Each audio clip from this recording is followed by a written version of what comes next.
안녕하십니까. 공기업 전문 석세스 취업 아카데미 장원기입니다. 오늘은 여러분들한테 아주 기쁜 소식이죠. 특히 국민건강보험공단을 타겟하시는 분들한테는 즐거움이죠. 국민건강보험공단, 그래서 자소 첨삭 시간을 가지려고 합니다. 총 4가지의 질문을 했고요. 첫 번째를 보면은 지금까지 자신보다는 타인을 위해 행동했다라고 자부할 만한 행동은 무엇이며 당시 그렇게 행동을 한 이유와 결과를 포함하여 구체적으로 기술해 주시기 바랍니다. 1000바이트니까는 한 몇 자 정도 될까? 한 600자? 네, 600자 정도 되겠네요. 적지 않습니다. 네, 충분히 서술할 수 있는 그러한 숫자다라고 봐야 돼요. 따라서 기승전결을 어떻게 시켜야 될 것인지 가장 중요한 거는 지금까지 타인을 위한, 여러분 건보에서는 요번에 행정직, 건강직, 요양직, 그리고 기술직 하나를 뽑습니다. 그러면 건강과 요약 부분에 요양직 부분에는요 사실 큰 문제가 안 되잖아요. 뭐 사회복지사다, 직업치료사, 작업치료사, 그다음에 물리치료사 등등등 이러한 분들은 학부과정 중에 타인을 위한 배려 많이 해보셨을 거예요. 또한 행정직에서도 가장 기본적으로 학부과정 중에 봉사활동을 많이 하셨을 거라고 봅니다. 그럼 직접적으로 봉사활동 이걸 적으시면 돼요. 또한 봉사활동도 국내 봉사활동, 또한 해외 봉사활동 이렇게 있는 분들은 더 구체적으로 쓰시면 될 것 같고요.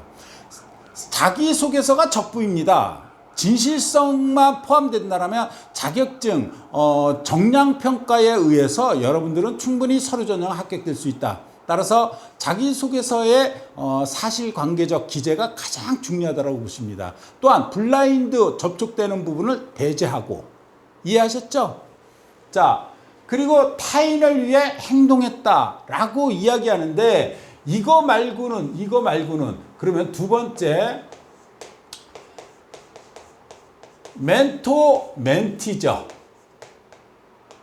멘티를 했을 때 멘토로서의 멘티를 이끈다. 여러분들은 언제 많이 하냐면 학부 뭐 2학년이나 아니면 3학년 때 누굴요? 신입생들을, 1학년생, 신입생, 과 신입생들을 위해서 학교 적응시키기, 그 다음에 뭐 전공 개념 정리해주기, 뭐 이러한 부분을 많이 했기 때문에 이렇게 찾아서 이야기하시면 됩니다. 따라서 자부할 만한 행동, 그리고 당시 그렇게 행동을 한 이유가 무엇이냐, 그 이유를 왜 한다?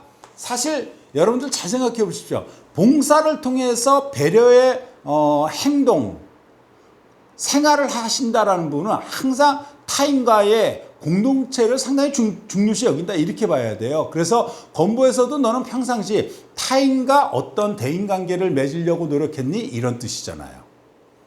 잘 이해하시면 이거 별거 그렇게 어렵지 않습니다.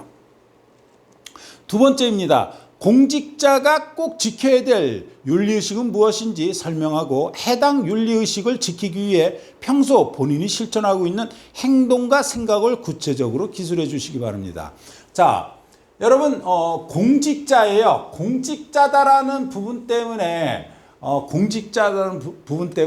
매몰되시면 안 됩니다. 매몰된다라는 얘기가 뭐냐면 공직자 입장에서 이것이 가장 중요할 거야 이렇게 생각하시면 안 돼요. 무슨 얘기다? 윤리의식, 그러니까 여러분 첫째 윤리에 대한 개념과 두 번째 도덕에 대한 개념을 정확하게 알고 계셔야 돼요. 상관관계적인 부분이 있기 때문입니다. 따라서 윤리적인 의식에서 나는 가장 중요하게 여겨온 것이 무엇인지, 윤리가 뭡니까?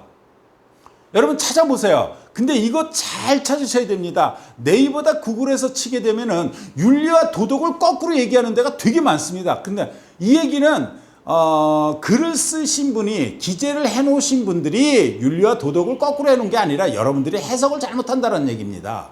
잘 이해하셔야 됩니다. 뭐 잘못 기재해 놓은 것도 있겠지만 그래서 윤리란 무엇이고 도덕이란 무엇이고 이 개념을 정확하게 아셔야 돼요. 그러면 자, 윤리의식을 얘기했는데 공직자가 꼭 지켜야 할, 그러면 뭐예요? 어떻게 해요? 직업윤리는 뭐니?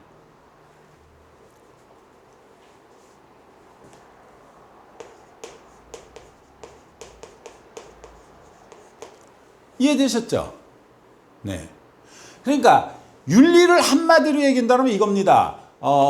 윤리란 인간으로서 마땅히 지켜야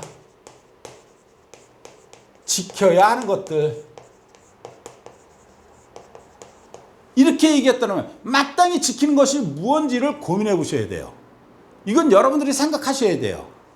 왜 그러냐면 나는 어떠한 윤리의식을 갖고 있고 또한 앞으로 직업윤리로서 어떤 직업윤리를 가져야 될 것인지 그거를 상상해 보셔야 된다는 거예요. 자, 그러면 직업인으로서 가장 중요한 건 뭡니까? 직업인으로서는 제일 중요한 게 뭐예요?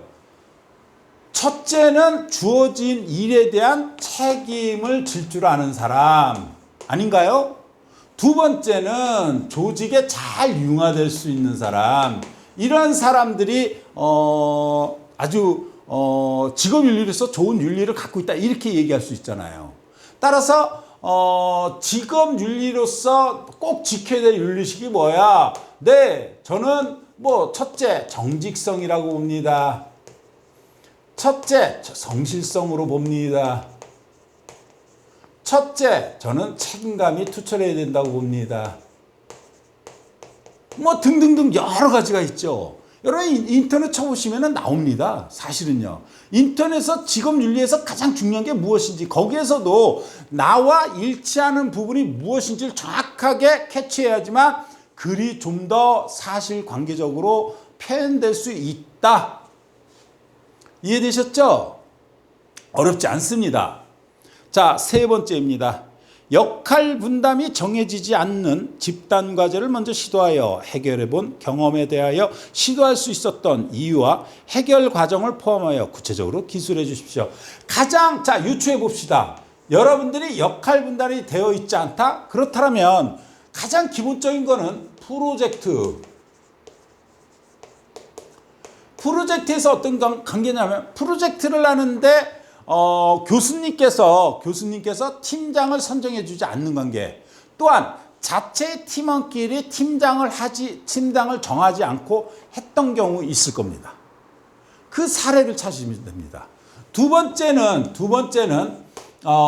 동아리입니다. 동아리에서 많은 활동을 해요. 뭐 사진 동아리다. 그러면 사진 동아리를 뭐 운영하기 위해서 어떤 과정, 또한 사진 동아리 속에서 뭐 우리 이번 주에는 주말에 가을이니 단풍을 찍으러 내장산을 한번 가보는 게 어떨까 해서 갔지만 뭐 그거는 사실 이제 팀이 내장산을 가서 풍경 사진을 찍으러 갔어요. 여기에서 뭐 남성으로서 여성을 보호하는 보호 능력이 있잖아요. 그렇게 보호한다. 뭐 역할 분담이 되어 있지만 않지만 집단의 과제를 위해서 안전도 신경 썼고 또한 풍경에 대한 부분도 이렇게 힘을 써보기도 하였. 뭐 이런 부분이 있지 않겠습니까? 그러니까 아니면 동아리에서 뭐 축제를 하는 데 있어서 저는 자발적으로 나서가지고 이렇게 행동했어. 뭐 이렇게 쓸 수도 있는 것이고요. 자, 소재를 찾고 나면은 어떻게 사실 관계적으로 표현하느냐 이거의 관건이라고 보셔야 될 겁니다. 소재 찾기가 이 세 번째 부분은 조금은 힘들 거예요. 하지만 여러분들이 지금까지 살아온 과정 속에서의 그 경험들을 추적해 보면 충분히 한두 가지는 분명히 있을 것입니다. 자, 마지막입니다. 본인이 지원한 분야에 해당하는 전문성은 구체적으로 무엇이며 그 전문성을 얻기 위해서 이론적인 학습 이외에 어떤 현장 경험을 했고, 자, 가장 기본적으로 건강직에 해당하는 요양직에 해당하는 그리고 기술직에 해당하시는 분들은 쓸 게 그렇게 많지는 않아요. 쓰는데 곤란하지 않습니다. 여러분은 전문성을 하기 위해서 뭐 인턴도 했고 직업 교육도 했을 거고요. 또한 실습도 했을 거고요. 또한 뭐 직무 교육도 했을 거고요. 많이 했을 겁니다. 이런 거 하나 찾으시면 돼요. 저는 학교 교육을 넘어서 직무 교육을 통해서 전문성을 좀 더 강화시키려고 노력했습니다. 이러한 과정 중에 학습을 이런 식으로 할 수 있었고, 이러한 현장 경험이 저에게는 큰 바탕이 될 수, 뭐 이렇게 쓰시면 되는 거잖아요. 자, 이제 행정직이죠. 행정직에서 아주 과가 다양하게 있기 때문에 그 다양한 부분에 있어서 기초는 다른 거 아닙니다. 기초는. 네. 저는 전문성, 미래의 전문가가 되기 위해서 저는 제 학과 공부를 치중할 수 있었고, 이렇게 치중하여 뭐 성적 장학금을 이룰 수 있었고, 여기서 저는 좀 더 현장 경험을 통한 실무 교육을 하겠다는 입장에서, 여러분 공기업 가고자 하는 분들 중에 인턴 안 하신 분 있어요? 다 있지 않습니까? 자, 인턴도 충분히 경험이 될 수 있죠.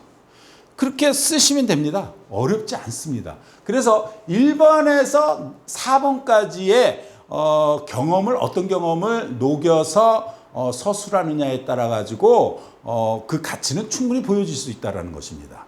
자, 이렇게 보면 여러분들 입장에서 이렇게만 첨삭을 해드려도 충분히 서술하는 건 어렵지 않을 것입니다.